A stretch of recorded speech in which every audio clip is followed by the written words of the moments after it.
It is my honor to introduce Dr. Andrew Prevot today. Dr. Prevot earned his master's and doctor's degrees from Notre Dame in systematic theology and is currently an associate professor in the Department of Theology at Boston College. His published works include Thinking Prayer, Theology and Spirituality Amid the Crisis of Modernity, and Anti-Blackness and Christian Ethics, a volume co-edited with Vincent Lloyd. This afternoon, as part of the Lumen Christi Institute's Black Catholic Initiative, Dr. Prevot will give a lecture on the hope of Exodus in Black and Womanist Theology. Please welcome Dr. Andrew Primo.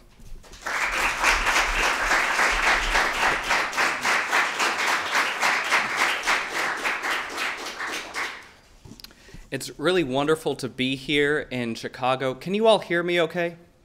Okay, good. It's wonderful to be here. Thanks to Michael and Thomas from the Lumen Christi Institute for their invitation. Thanks to Foster for their very kind introduction. Thanks to all of you for coming out for this lecture today. I want to begin by singing a verse from one of my favorite spirituals. But I'm not much of a solo artist. So I would invite you all to please join in if you know the words. And we're just going to do one verse to kick us off, okay? Go down, Moses, way down in Egypt land. Tell old Pharaoh to let my people go. So this is a beautiful, poignant hymn that comes to us from the creative minds of the African American people who were enslaved in this country. And it makes me reflect on the meaning of Christianity. What is Christianity really all about? Is it, as this song suggests, the story of a fugitive people? Is it the story of a mighty divine liberator who delivers an enslaved community from their bondage? Is it a story that condemns imperial domination of all kinds and vindicates the oppressed? I hope that it is, but one would not think so if one only heard the Sunday sermons in certain passages of Paul's letters, such as Ephesians 6:5 and Colossians 3:22, which were regularly preached by white Christian ministers in the antebellum and postbellum South. In such sermons, Christianity functioned primarily as a behavioral code, requiring obedience to masters and all other authority figures. Its message was one of docility, not one of freedom. These sermons taught countless believing Christians to cite the Bible as justification for their slave-holding practices and other white supremacist cultural features of their society. The American slave system constructed the idea of the Negro as a subhuman class of being, as quote-unquote a natural slave on the authority of Aristotle and newly conceived racial mythologies and pseudoscience, and as a disposable object of property, production, reproduction, and abuse. Perhaps everyone here will concede without further argument that this social context badly skewed the meaning of Christianity, distorting it into a weapon of unspeakable cruelty against black persons, families, and communities. In any case, it is not my purpose here to argue this point, since it has been well demonstrated by many authors elsewhere. So I'm not going to try to tell you or prove to you that all of this is bad and a distortion of Christianity. All right, that's a given. Okay. So my aim here is to probe the conditions for a better interpretation of Christianity going forward, amid the ongoing racial crises and injustices that we have in the 21st century. which belong to what Saidiya Hartman calls the afterlife of slavery. The possibility of such a better interpretation of Christianity is thinkable for us today because there is already a robust Christian theological tradition which demands that we think it and shows us how to do so. A tradition inaugurated by black Christian slaves who, despite being subjected to coercive practices of non-education and miseducation, managed to discover another meaning of Christianity buried deep in the stories, images, and songs of their living faith. These resilient material symbols of theological wisdom could not be made to communicate merely the politically crafted message of obedience to masters preached by apologists of American slaveocracy. Something more was here, a mystery and a promise deeper than words. Christianity harbored a hope of exodus. It whispered the dream of a divinely orchestrated escape from the death-dealing circumstances of the present order of things. It inspired a communal prayer for healing and freedom, such as the one which reverberates in the slave's spiritual Go Down Moses, which we all sung so beautifully together at the start. Prayers and dreams and songs and struggles such as these were the inchoate beginnings of ways of thinking that would be academically formalized in the latter half of the 20th century under the headings of Black theology and Womanist theology. Together, these theological movements assert that whatever one's supposed racial identity might be, one must work to receive Christianity as the slaves would have received it, to encounter the God to whom they prayed, and to inhabit the logic and pathos of their struggle. More is at stake here than just a local enculturation of Christianity, as important as that remains. Black and womanist theology represent the possibility of freeing Christianity as such from a white supremacist distortion, which has had devastating consequences on the entire world.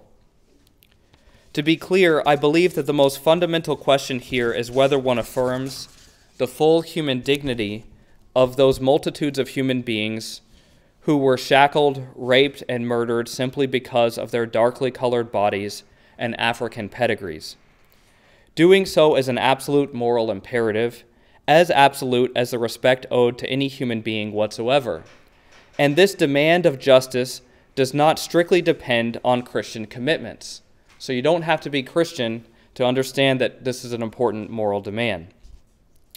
Such an affirmation of black life as a real human life also, though, happens to be a key ingredient to a better contemporary interpretation of Christianity.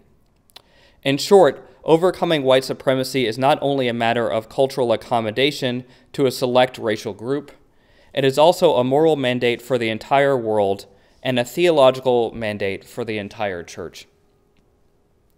In the following investigation into the interrelated traditions of black theology and womanist theology, I take as my guiding theme their reception of the story of Exodus, the story of the liberation of the Hebrews from their enslavement in Egypt, including black and womanist uses of this story as a prefiguration of Christ's salvific work in the past, present, and future. I begin this investigation with a look at James Cone's foundational treatment of these biblical motifs in his black liberation theology. Then I turn to Eddie Glaude Jr.'s pragmatist reinterpretation, which shows the value of the Exodus story not only for Christianity, but also for a secular politics of black national identity. The juxtaposition of Cone and Glaude demonstrates that the hope of Exodus may be shared across religious and non-religious participants in the black freedom struggle. Beyond Glaude, I consider other challenges and complications in the black and womanist reception of Exodus. Dolores Williams, her womanist turn to Hagar's experience of God and the wilderness, opens up a complementary focus on survival and quality of life. Kelly Brown Douglas's confrontation with white supremacist misuses of Exodus reveals the need for a very careful interpretation of this story in connection with Christological themes of solidarity and kenosis. Finally, Willie James Jennings' emphasis on the displacing effects of the modern racial imaginary suggests a need to interweave theological interpretations of Exodus and exile. These diverse arguments, which I'll unpack more, so don't worry if you missed them just now. These diverse arguments reveal complexities that must be addressed. However, throughout their twists and turns, they do not so much undermine as enhance the prospects for a rediscovery of the true liberative meaning of Christianity. So in my first section, I look at James Cone. It is important to recognize that Cone's famous proclamation that Jesus is black stems from a particular way of reading the New Testament in continuity with the Old. His argument is redolent of certain anti-Marcionite trends in patristic exegesis, for example, in Irenaeus of Lyons against the heresies. Both Cone and Irenaeus affirm the unity of the two testaments. Cone's point is not that Jesus of Nazareth belonged to a black race descended from Africa. He acknowledges that this assertion would be somewhat anachronistic, as would even more so any suggestion that Jesus was racially white. Rather, Cone's point in affirming Jesus' blackness is to say that Jesus' life, death, and resurrection forever continue the liberating work of God that was originally revealed in the Hebrews' deliverance from slavery. In today's social context of anti-black racism, therefore, Cone concludes that Jesus remains present in a hidden yet historically real way in the suffering of black people and as the incarnate promise and hoped-for agent of their freedom. The same God revealed in the Old and New Testaments is active now. That, for Cone, is the meaning of Jesus' blackness. Cone maintains that, quote, the Exodus was the decisive event in Israel's history, because through it Yahweh was revealed as the Savior of an oppressed people, end quote. This event of liberation forms the basis of the Sinai covenant, the giving of the Ten Commandments, and remains a constant point of reference in the biblical prophets' denunciation of social injustice in Jerusalem and in their proclamation of God's ongoing historical involvement with the people of Israel. The Exodus was an action of God in the world which, according to Cone's interpretation, and that of black Christian slaves who sung "Go Down Moses," reveals God as a powerful victor over oppressive slave-holding regimes. Cone argues that Jesus manifests this same liberating God in a new way. Quote, this is what the incarnation means. God in Christ comes to the weak and the helpless and becomes one with them, taking their condition of oppression as his own, and thus transforming their slave existence into a liberated existence, end quote. Cone highlights Jesus' ministry to the poor and outcast as proof of his continuity with the law and the prophets. But Cone also sees that there is a new element here, quote, disclosed in the cross and the resurrection. While God's freedom for the poor is not less than the liberation of slaves from bondage, it is more than that historical freedom, end quote. In part, Cone suggests that this difference between the two testaments, has to do with a universal accessibility of liberation at all times in history and for every people. Quote, the resurrection is God's conquest of oppression and injustice, disclosing that the divine freedom revealed in Israel's history is now available to the whole world, end quote. In another respect, however, this more of the New Testament experience of liberation has to do with an eschatological victory over death, which transcends the bounds of history. Quote, there is included in liberation the not yet, a vision of a new heaven and a new earth, end quote. Although Cone affirms a traditional Christian eschatology, including an afterlife beyond history, a new heaven and a new earth, He believes that the divine promise of rescue from captivity in history does not disappear as long as this historical world lasts. It is not superseded or replaced, but rather incorporated or recapitulated. The power that God has to free the enslaved is shown in Jesus to be greater, not lesser than previously conceived. Therefore, blacks enduring slavery or its aftermath can sing hymns in praise of Jesus just as they do in praise of Moses, and with the same thinly veiled liberative meaning. So another famous hymn that Cone cites is, "Weep no more, Martha, weep no more, Mary. Jesus rise from the dead, O happy morning." Is this promised historical and eschatological liberation in Christ offered only to black people? And is it offered only to them insofar as they are oppressed? Cone says no. This gift of liberation is promised to everyone. But the freedom of black people and all of the oppressed is the condition for its possibility. It's the prerequisite. This is the reason why Cone resists fellow black theologian J. Diotis Roberts' proposed balancing of the goals and liberation and reconciliation. Cone argues that Roberts' more ironic-sounding approach is the wrong way to understand the relationship between liberation and reconciliation, because reconciliation, that is, a peaceful vision in which all are united with each other and with God and love, is only possible on the basis of the liberation of the oppressed and as its product. Quote, "That is why liberation must be expressed in uncompromising language and actions, for only then can the conditions be created for a true reconciliation," end quote. The idea that we should all get along is not a realistic option until the slaves are set free, the hungry are fed, the sick receive health care, the strangers are welcomed, and the unjustly wealthy find the grace to repent of their rapacious exploitation of the poor and to die to their former selves in Christ. Section 2, I turn now to Eddie Glaude. Cone's black theology of liberation has faced resistance, not only among white Christian theologians who are reluctant to embrace his demands for radical conversion, but also among certain black scholars of religion who prefer a more pragmatist than confessional style of argument.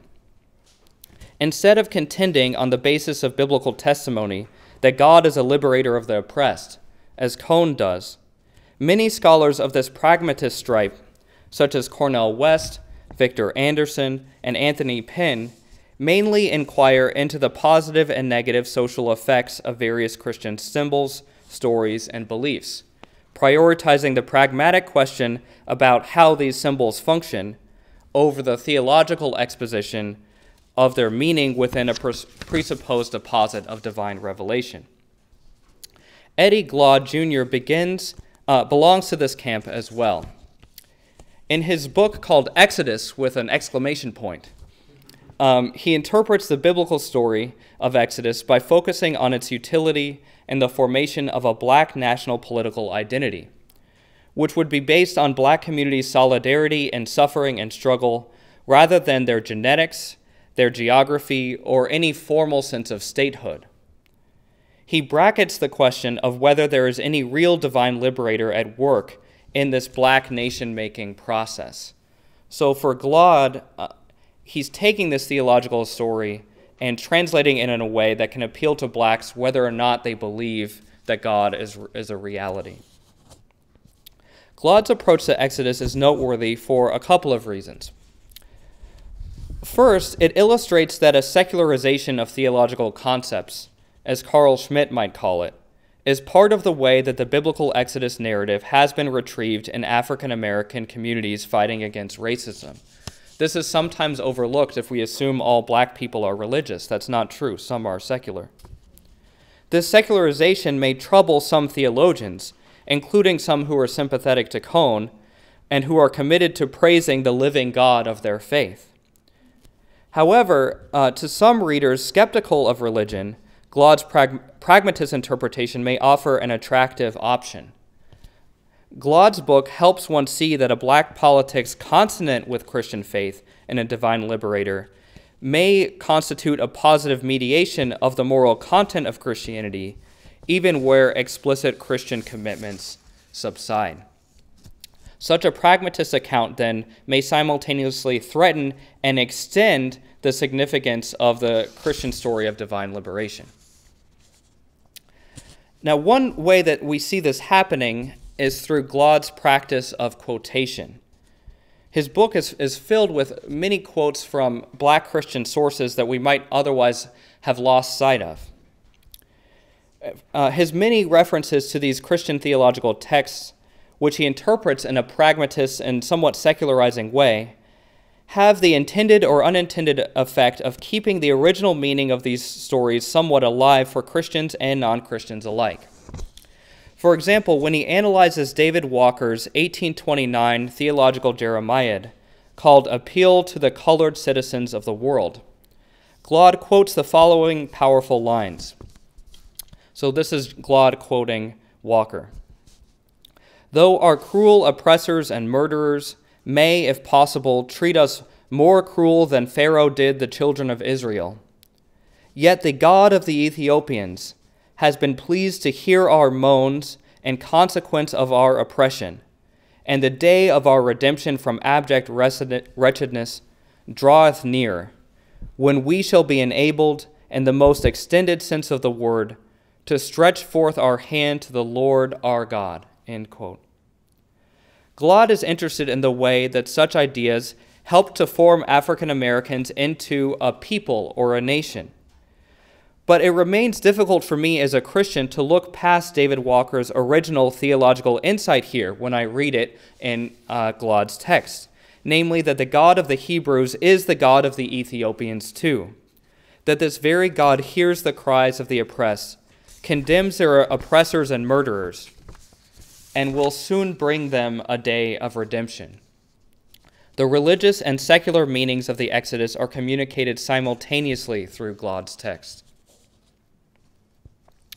Section 3, turning now to Dolores Williams. Dolores Williams is a pioneer of womanist theology, which is a way of doing theology that prioritizes the experiences of black women and other women of color. The term womanist comes from Alice Walker, a novelist and essayist who does not profess Christian faith, but whose works perceptively describe experiences of the divine and the sacred in human life. I'm thinking especially of the color purple here. In the hands of Christian theologians such as Dolores Williams, the term womanist takes on additional theological meanings that build on and transcend Alice Walker's original formulation. Williams develops a hermeneutic of Scripture that, in contrast to Cone's, does not concentrate on the Exodus, but rather, quote, on the story of a female slave of African descent who was forced to be a surrogate mother, end quote. This is Hagar's story from Genesis chapter 16 and chapter 21. Williams' Christology is grounded in her reading of these two Old Testament passages about Hagar. Like Cone and Irenaeus, she keeps the Old and New Testaments unified in her interpretation, but she has a different Old Testament starting point. Williams is interested in the biblical character of Hagar for many reasons. Because Hagar is a woman, because she is enslaved, because she is used by Abraham and Sarah as a sexual and maternal surrogate, a particular form of oppression that Williams finds to be characteristic of black women's experience before and after slavery. Because Hagar is of African descent, which means two things for Williams. One, she is not a member of the chosen people of Israel. And two, she is a bearer of African cultural wisdom and a symbol of the value of other world cultures outside of the West. And because generations of African American Christian women have found solace by identifying with the story of Hagar. All of these reasons are very important. But the one I want to emphasize here is that Williams suggests that Hagar reveals another way that God interacts with oppressed peoples in history. God does not merely promise liberation. God also becomes present in the quotidian struggles for survival and quality of life, even while oppression lasts. Reading the New Testament in light of Hagar's experience and all that it represents leads Williams to resist the Pauline idea developed by Origen, Anselm, Calvin, and others, that God saves us primarily through Christ's death, a soteriological doctrine which strikes her as too connected with an oppressive system of surrogacy, where Christ would be a kind of surrogate figure. Williams prefers the Synoptic Gospels, and particularly their depiction of Jesus' earthly ministry. Quote, Jesus came to show humans life, to show redemption through a perfect ministerial vision of righting relationships, end quote. The difference in Williams and Cone's Christologies may have something to do not only with their genders and their preferred Old Testament starting points, but also with their affinities for a Schleiermacherian theology of God consciousness on the one hand, and a Bardian dialectical theology of the divine word on the other. Yet despite their differences, Williams does not dismiss Cone's project of a black theology of liberation. On the contrary, she sees her work as complementary to it. She suggests that the slaves had two pressing theological questions. Quote, what has God to say and do about our community's liberation? And what has God to say and do about our community's survival? End quote. She concludes, quote, my womanist claim is that for the slaves, Moses and Jesus and God's action through them was the answer to the former question. Hence, Cone got that part right. And Hagar and Ishmael and God's response to them was the way the slaves answered the latter question. This is something that Cone didn't emphasize. Ultimately, Williams thinks it is valid and necessary to understand Christ's salvific work in relation to both Moses and Hagar, because this is how the slaves teach us to understand it. Now, stepping out on a limb, I would like to suggest that perhaps it would be helpful to turn to Harriet Tubman as a potential bridge figure here between black and womanist theology. After reaching the North for the first time, the former slave Harriet Tubman reflects, quote, I was free, but there was no one to welcome me in the land of freedom. I was a stranger in a strange land, and my home, after all, was down in the old cabin quarter with the old folks and my brothers and sisters. But to this solemn resolution I came. I was free, and they should be free also. I would make a home for them in the north, and the Lord helping me, I would bring them all here. Oh, how I prayed then, lying all alone on the cold, damp ground. Oh, dear Lord, I said, I ain't got no friend but you. Come to my help, Lord, for I am in trouble. End quote. Alone and in trouble in the north, having just escaped from slavery, but still thrown into an oppressive circumstance, she turns to prayer, calling on God as her only friend. She relies on a sense of divine presence and intimacy to help her survive in a land of freedom that remains, because of its isolating inhospitality, a strange land, a wilderness. And yet she forms a solemn resolution that her friends and family should be free also. Tubman is an icon of both liberation and survival. She is a black woman in the cold desert of the north, a Hagar, and yet the liberator of a nation, a Moses. And why not also an alter Christus, another Christ, in the tradition of the great martyrs and saints of the church? In section 4 now, I turn to Kelly Brown Douglas. In the grim aftermath of Trayvon Martin's murder, Trayvon was a defenseless 17-year-old black adolescent shot to death by an armed vigilante named George Zimmerman on February 22nd, 2012. And especially in the aftermath of Zimmerman's acquittal on July 13th, 2013, many black scholars and activists wrestled afresh with the question of whether black life in the United States is really respected, whether more than a century and a half after the end of slavery we are really free, whether our lives really matter, as the slogan goes. Kelly Brown Douglas's Stand Your Ground is part of this wrestling. That's the title of her book. Douglas peers behind the Stand Your Ground law, which initially seemed to shield Zimmerman's murderous conduct from legal penalty. And she looks behind this law to the violent cultural history of Anglo-Saxon exceptionalism and manifest destiny that informs it. In the process, she uncovers a troubling fact about the modern reception of the Exodus story. It was cited regularly by black slaves and by white supremacists, and it lends itself to this dual, even contradictory usage. Quote, as much as this Exodus story is a story of moving out of bondage into freedom, it is also a story of invading an occupied land, end quote. The same biblical narrative that gives rise to black liberation theology, therefore, also undergirds the particular style of stand your ground American white supremacy that leaves black bodies, brown bodies, Native American bodies dead on the streets, on the land, wherever they are killed. So Douglas acknowledges that Dolores Williams had already perceived the problem through her analysis of Hagar. Just as Hagar was not included in the covenantal promises granted to Israel, so too the Canaanites, who already occupied the promised land of Exodus chapter 3, verse 17, were vulnerable to a violent, supposedly divinely willed conquest.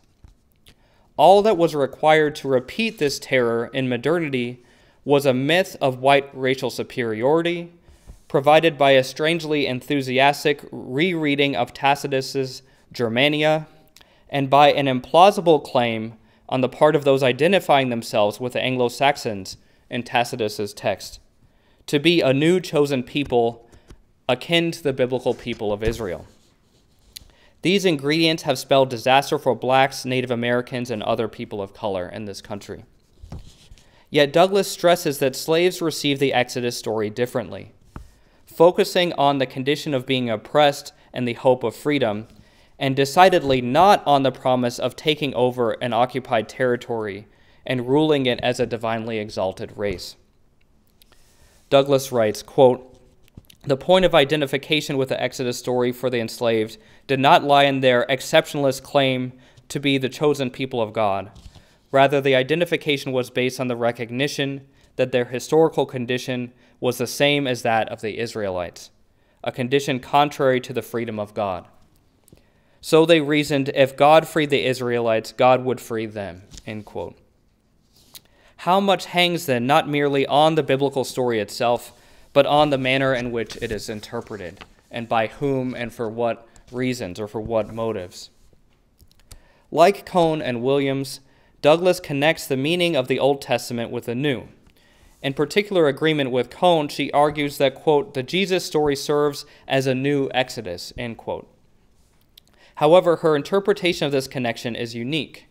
She associates the movement of Exodus in Jesus with with a Jewish male Jesus' solidaristic entrance into conversation with a Samaritan woman, a scene narrated in John chapter 5.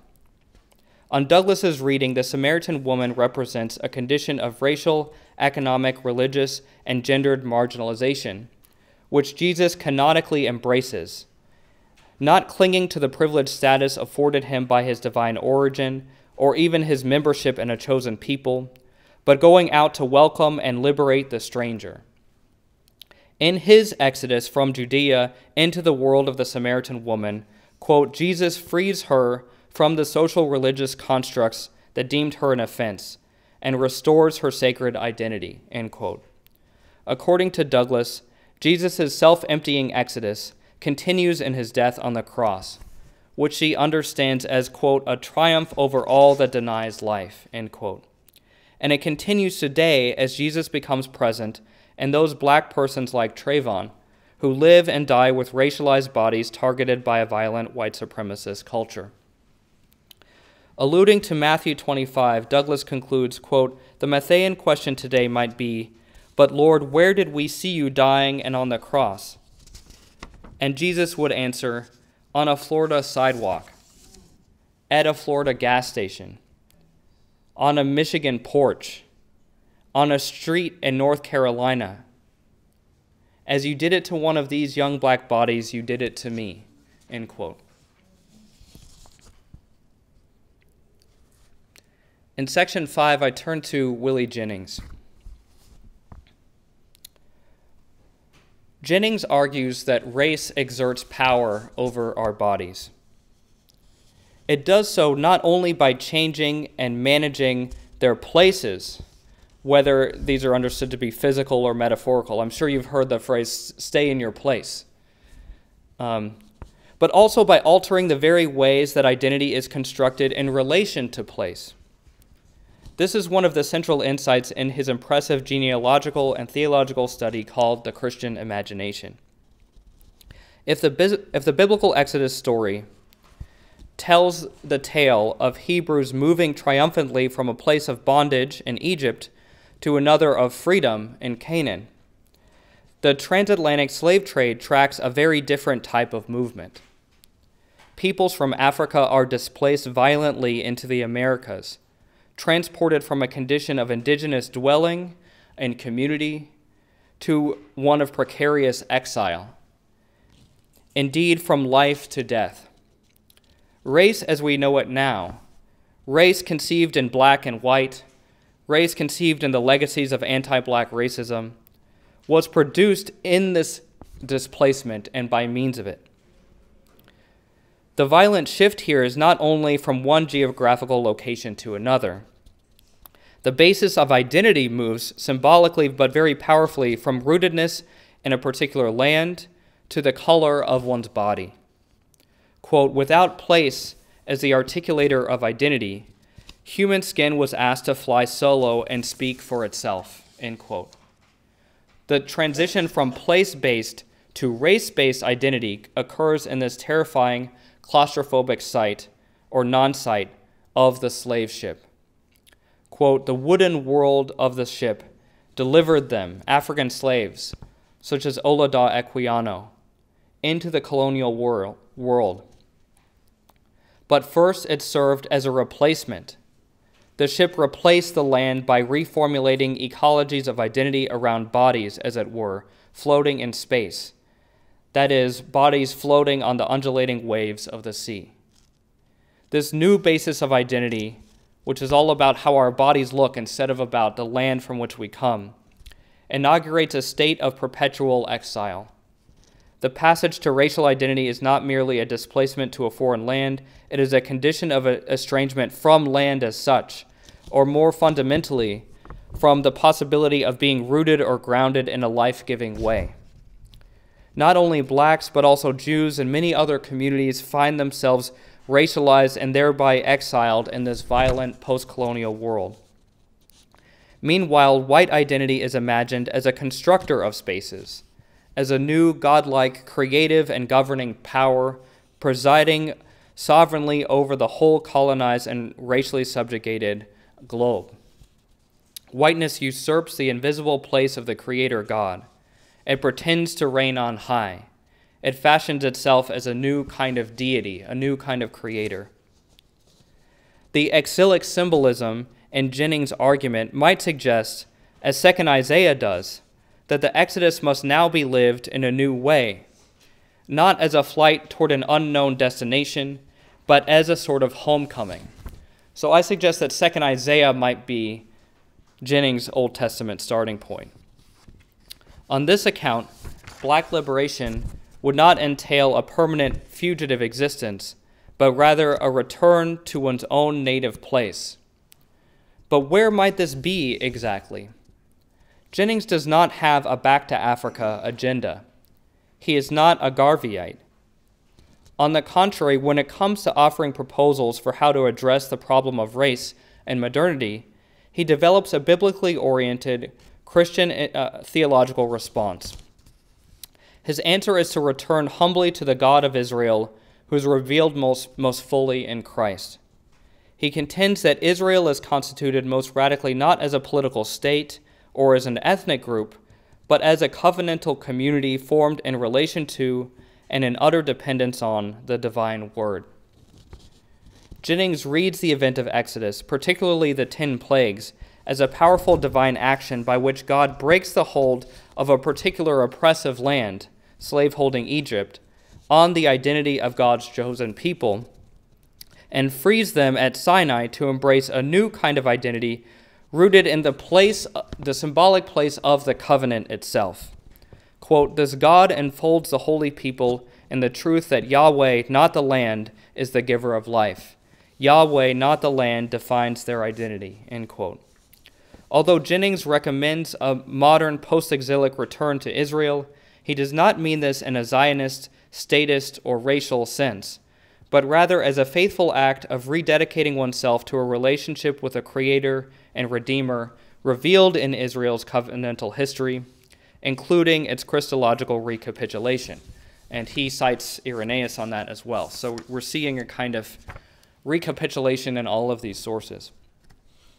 Jennings recognizes that most who are called to do this are not Jews, but rather Gentiles. They must therefore turn to Jesus as the one who shows Gentiles how to enter into the unbroken covenantal relationship that God maintains with Israel, including not merely with Christians, but also with Jews living today. Jennings does not think that either whites or blacks ought to style themselves as a new chosen people. He thinks Jews are the only chosen people. In this respect, he firmly rejects a supersessionist trope of the sort of black nationalism analyzed by Glad, and perhaps also countenanced to some degree by Cohn. So Jennings doesn't want black people to view themselves as a new Israel. Instead, Jennings argues that both body-identified peoples, so-called whites and blacks, must learn to live from a different conception of their identity as situated or placed in God's election of Israel. This is the true ground. For white people, this means forsaking the idolatrous self-glorification that comes with modern white supremacist social imaginaries. For black people, this entails learning to see themselves as more than what the slave ship produced. For everyone, it means entering into a deeper dialogue with their Jewish brothers and sisters and seeking new spaces constituted by a new, quote, relational practice, a new cultural politic, a new communion, and a new reality of kinship, end quote. Jennings' vision is more interracial and perhaps even post-racial, though he doesn't really like that word, than the comparable visions of Cohn, Glad, Williams, and Douglas. Yet his thinking remains focused by the biblical Exodus event, and especially by a constructive reception of it, which connects it not only to Christology, but also to the exilic experience of black slaves in the modern world. This privileged view from the oppressed is what allows him to glimpse, however obscurely, and for the moment only as a desire or a dream or something to imagine, a new space of unlimited conviviality and relationship. So finally, to conclude, amid all the details and complexities of the black and womanist theological arguments I have discussed, details and complexities that really are crucial, we have to get into the nitty-gritty here. But amidst all of this, one must not lose sight of the general possibility that all of these sources represent. This is the possibility of rediscovering Christianity, with some significant qualifications, as the story of a fugitive people, the story of a mighty divine liberator who delivers an enslaved community from their bondage, a story that condemns imperial domination of all kinds and vindicates the oppressed. This is a story that religious and non-religious participants in the black liberation struggle can appreciate in different ways. This story provides an overarching context of maximal hope within which more provisional forms of survival and quality of life might still be pursued. To be liberative in the truest sense, It must be interpreted in a way that avoids triumphalist, exceptionalist, and supersessionist identities and commitments, and instead prioritizes the imitation of Christ's self-emptying solidarity with the other, with the poor, with the stranger. In the final analysis, the freedom that it promises must not be understood as a freedom from relationship and covenant, but rather as a freedom that can only be realized in their midst. This story has been refined over the last several decades of Black and womanist theology. These critical efforts are gifts not only for African American Christians, but truly for all Christians and all lovers of justice, Christian or otherwise. To the pharaohs of the 21st century, the hard-hearted rulers, the calloused economic elites, those willing to exploit the labor of the racialized underclasses for their own inordinate wealth, or simply to see their vilified bodies be discarded as trash. This story of Exodus, this true Christianity declares, "Let my people go." Thank you.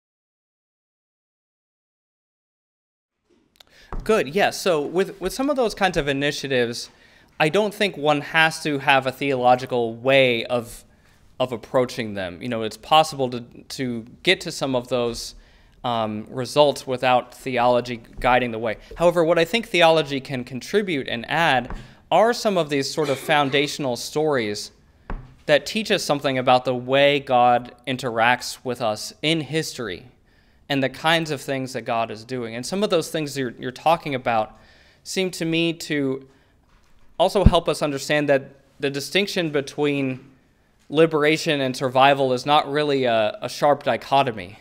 That in many cases, what would be liberative would also be something that would help people survive, help people to have their needs met in various ways. And I'm sure many of you are familiar with Michelle Alexander's work on the new Jim Crow and some of the other scholars who are working on the prison industrial complex and seeing it as one of the major problems with the way race works in our country. And I do think in that sense, the idea of freeing people is quite literally what might need to happen. You know, you might literally need to take people out of their cages and let them be free, especially nonviolent criminals, nonviolent offenders, you know, who are mainly there to sort of make a point about the danger that they pose to the social fabric or something, and who you know, who are just caught in all kinds of complicated histories about the production and the use of and the abuse of drugs and the so-called war on drugs and all of that. Which I don't have time to fully get into, but I do see a lot of connections here.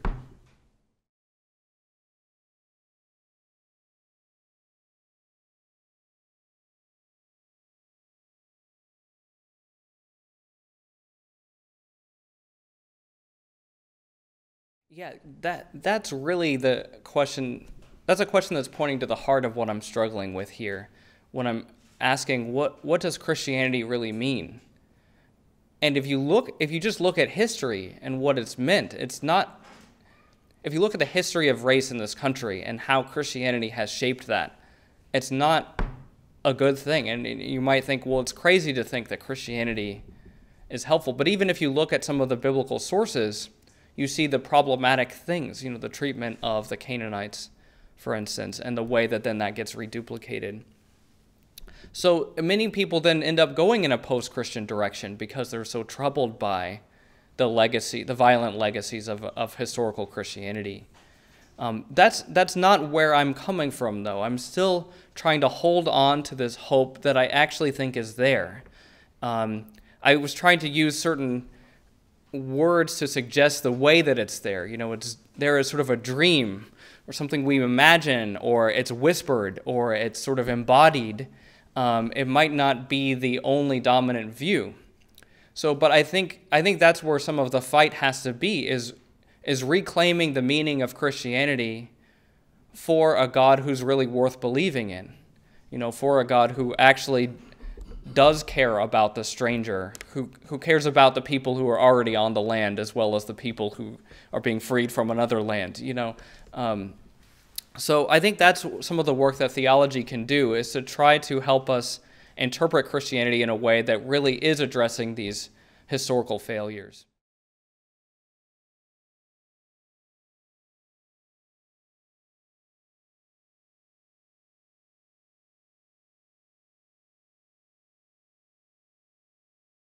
Yes, well, and I throughout was stressing the unity of how we interpret the Old and the New Testaments, but another kind of thing to keep unified would be the different aspects of what has been revealed about Jesus, including both his cross and his resurrection, as well as his earthly life and ministry. And I think if we only focus on any one piece there, we're going to miss some important stuff. But I also would say that in my experience of some of the harmful forms that Christianity has taken, I agree with you about some of it has to do with a particular interpretation of an exalted Christ. But I also think that there are ways of focusing on the cross that have been problematic, where the emphasis has been, we'll see Christ suffered and he didn't complain about this, was part of his obedience. So just be obedient like Christ was obedient, even if it means having a cross on your back. And that's the only way to really be a good Christian. So it doesn't matter how oppressed you are, the response should just be to humbly take that on yourself and do nothing about it. And so I think that a lot depends on not only having all of the right symbols in play, but also how we're interpreting all of them. And I think that but the cross is still an important part of these Black and womanist traditions, because you have to be willing to accept the crosses that come with a struggle for justice and freedom. And that takes a certain amount of courage. And I think that's the sort of cruciform spirituality that I think could actually help us be on the right path and find some resurrections even in our history.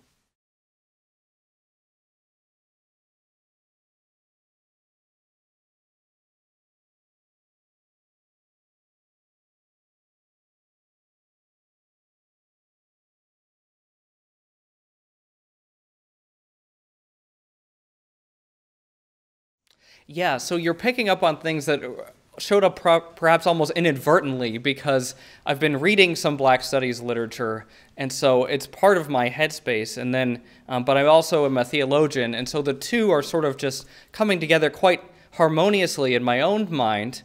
But I know that as disciplines, they're quite distinct and differentiated. I do think that in some ways this new discourse of fugitivity is part of what made me want to go back and to revisit this question of the Exodus and how it's being read in different ways and how that's changing. So that was a piece there.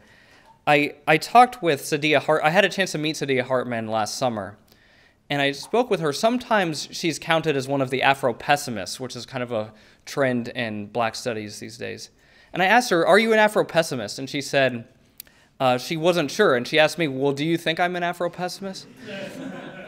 And I said, well, I think she's a little bit different there. I think she has a sort of tragic sensibility, but I don't think it reaches the point of kind of a pessimistic theory per se. I think she's actually, like Dolores Williams, more interested in making quotidian kinds of statements rather than the macrocosmic kinds of statements. So I think that there is a sort of affinity in method between Williams and Hartman that would make for a great research paper or article of someone, I'm always trying to give people ideas for things that they should write up. I think that would be really great. So anyway, I have more I could say, but that's a taste at least.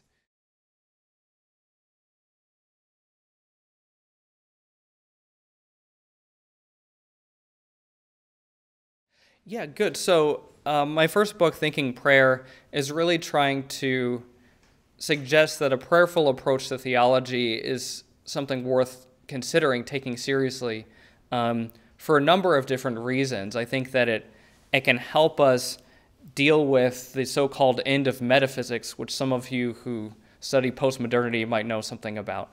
But I also wanted to point out that prayer has played a very crucial role in various traditions of political theology, liberation theology, and Black and Womanist theology. And so the last chapter of the book, I look at the tradition of slave spirituals as a form of prayer. And, so you see that method continuing in my talk today. I had to start there for a reason. That's usually my starting point is how are the victims of history praying? That's where I want to go first in terms of how I'm thinking about the nature of God and what God is doing in our world. And I think there's a lot of values that you can have on secular grounds. I think you can have a secular account of justice. But prayer is something that I think the religious traditions of the world really have to offer that secular traditions don't really have any substitute for. And I think that within that gift, there's a lot of transformative potential that's been untapped. What would it look like if we reshaped theology with a consciousness that's embedded in the spirituals of the slaves? That's the sort of question guiding a number of my different projects in various ways.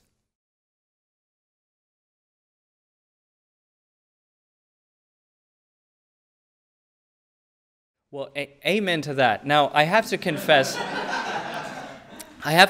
that I am a kind of theory person. I'm by nature, almost by vocation in a way. So that's where I spend most of my time and energy, and that's what I have to offer largely. But I agree with you in principle, wholeheartedly, and what I would just but I also just do not feel competent to tell each of you what those practical things will be in your own life. And so I would prefer to stay at a more general level and to suggest that each of us has a responsibility to analyze the institutions that we belong to analyze our daily lives. And this is part of the Ignatian practice of an examen, to analyze our daily lives and figure out what kinds of things are we doing that may either be contributing to a struggle for freedom or opposed to it. In the various communities that we're a part of, churches, businesses, schools, what are we doing to make those instruments of liberation rather than instruments of oppression? And I think often the change occurs in the kind of micro-level things that each of us is doing, not as individuals, but as in our local communities to make a difference. Cornel West likes to say, in response to this sort of question, what movements are you a part of? Get involved in a movement and then be moving with it somewhere, and I really take that to heart. And so I'm happy to have a conversation about any concrete thing, and then I could possibly theorize some of the sorts of practical things that one might have to consider in such a context. But amen, and this is the why I can't do it all, and I think that we need people who are focused more on a practical theological method to be doing that kind of work of really spelling all of this out.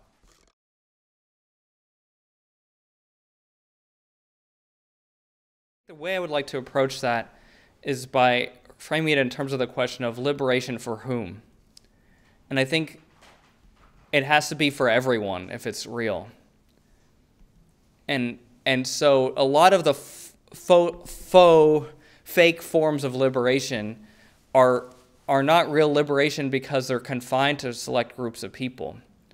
So liberation can't actually just be, we have everyone have greater access to all of the great things that are going on in America, but forget the rest of the world. Like, that can't be liberation in the truest sense. And I like the way that Jennings talks about liberation essentially in terms of relationship, of kind of being grounded in a community, liberation as really a social phenomenon where you're not letting anyone be enslaved by any of the things that do that. And it's a complicated set of enslaving forces in our world today, including, but not limited to, racism, sexism, homophobia, xenophobia, nationalism, kind of neoliberal capitalism. All of these sorts of things are driving forces that are keeping people trapped in prisons, essentially, sometimes literally, sometimes figuratively. But the solution has to be one that draws everyone in. And that's, I think, part of the subtext of my argument here by saying, we can't forget about the Canaanites. We probably shouldn't also forget about the Egyptians who were drowned in the sea. I want us to have a liberation for all.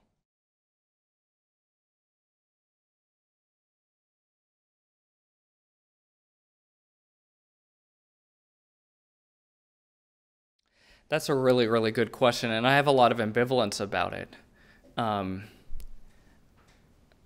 When I think about it in relation to, First Nations, indigenous peoples who are struggling to have their national identity recognized and to reclaim a certain amount of sovereignty over their lives, in that context, I want to say yes. Nationalism, some version of nationalism that's part of that struggle makes a lot of sense to me.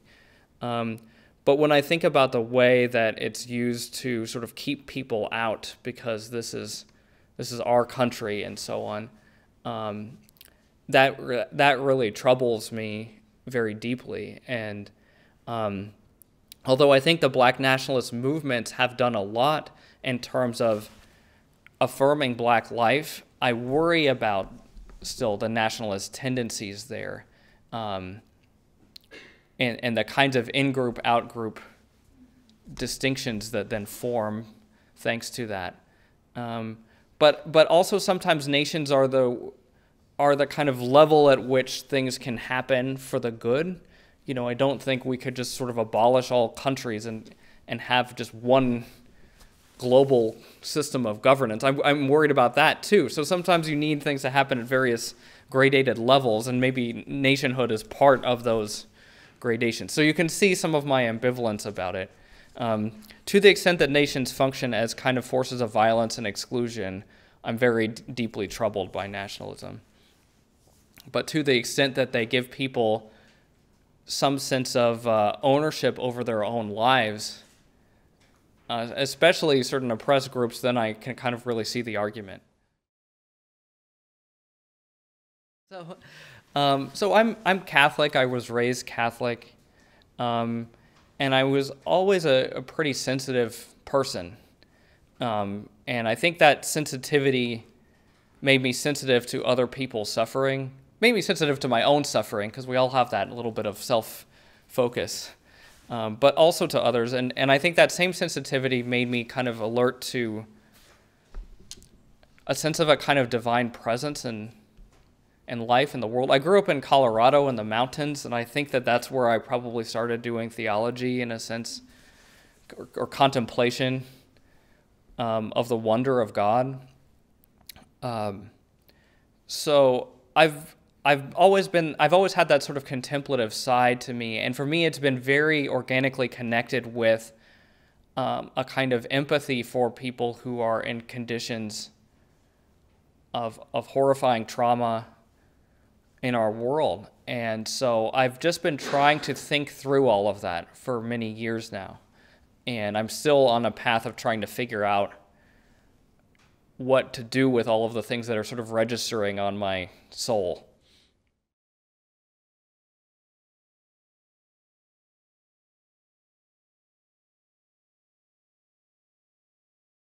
In the Synoptic Gospels, the one criterion that Jesus has for entering the kingdom of God is doing the will of God. And it's not about agreeing to this set of propositions that were formulated. Are you doing the will of my heavenly Father? I think that there are some ways in which some traditional atonement theories could be liberative for some people. And so I don't want to be dismissive of them, because one of the things that they can do is sometimes free people from a crushing sense of anxiety where they're struggling to find a way to save themselves, and then this theory helps them understand, no, God has a plan. God sort of took care of that redemption for me, and all I have to do is sort of accept that. And I think that can provide some amount of psychological freedom in some cases for people and represent some sort of truth. But I think that the story of what salvation means is larger than what we get out of a narrow kind of substitutionary theory. I think it really is about God trying to transform the world into the good creation that it was supposed to be, using our own efforts as part of that transformation, even though we're not ultimately in charge of, or we don't have the power to do it all of ourselves.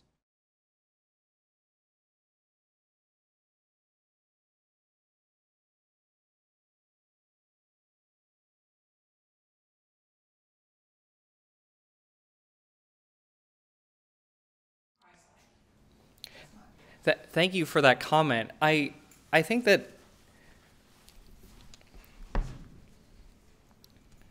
I want to say two things and hold both of them in tension. So on the one hand, I agree wholeheartedly with the idea that we're all created equally in God's eyes. We're all part of the human race. And in some sense, it's really as simple as just remembering that fact and actually relating to each other in a way that reflects that reality, that God-given reality that's present in every human life. And I think that's sort of what Willie Jennings is pointing to when he's talking about the real ground that should really give us our identity is that sense of relationship with God and with others in a covenant. So I want to hold on to that. And at the same time, though, I want to recognize the way that these racial identities which have been constructed have affected people's lives throughout history, and to provide some account of the differences that have emerged and the challenges that are part of all of that. And so I've hoped that I've held those two things together in my account. But you're right. I mean, this is one of the reasons why I don't think a straightforward black nationalism will really get us the fullness of liberation that I'm interested in.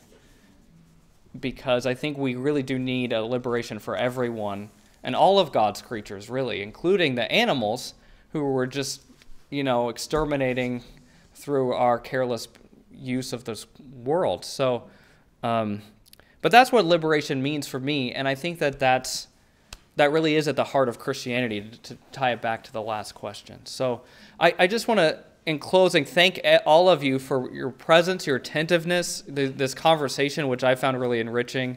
So thanks so much for coming.